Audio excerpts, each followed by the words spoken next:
1,000 pesos per month per student sa buong bansa. Ang estimate po ay mahigit 27 million ang mga estudyante sa Pilipinas ngayong bagong school year.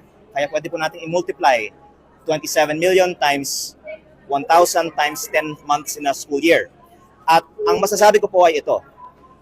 Ang edukasyon ay isang bagay na halos lahat naman po tayo dito sa Kongreso ay naniniwala dapat suportahan pa ng ating pamahalaan.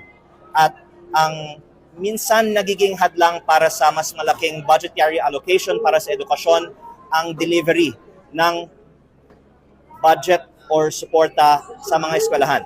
Kaya naisip po natin ang isang mabilis na aksyon ang pagbibigay ng educational assistance through a cash transfer para sa lahat ng mga mag-aaral basta sila po ay uma-attend ng kanilang mga klase. At ito po ay sasagot para sa kanilang mga pangangailangan para sa pagkain, transportasyon, teknolohiya at school supplies.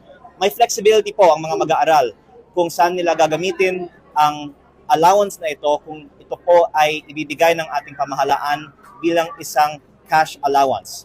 At ang main point sa tingin ko po ay kung ito po ay kayang pondohan ng ating pamahalaan. Ang masasabi ko po ay hindi po ito dapat manggagaling sa budget na gagamitin po natin para sa ibang mga prioridad ng ating gobyerno.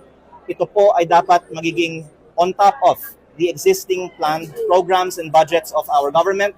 Pero kung ang isang programa ay magbibigay naman ng direktang tulong na walang sayang dahil direkta po ito sa ating mga mag-aaral, ito po ay dapat lang suportahan kahit na mangutang pa ang ating bansa para palakihin pa ang suporta para sa edukasyon dahil ang mga estudyante ngayon ang mga magbabayad naman po ng buwis sa mga darating na mga taon.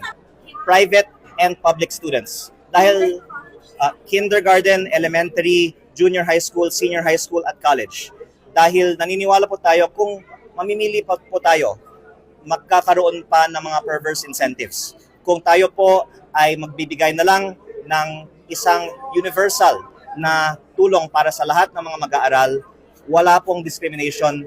At ito naman po ay pupondohan ng ating gobyerno kaya ang mga estudyante ay direktang makikinabang at wala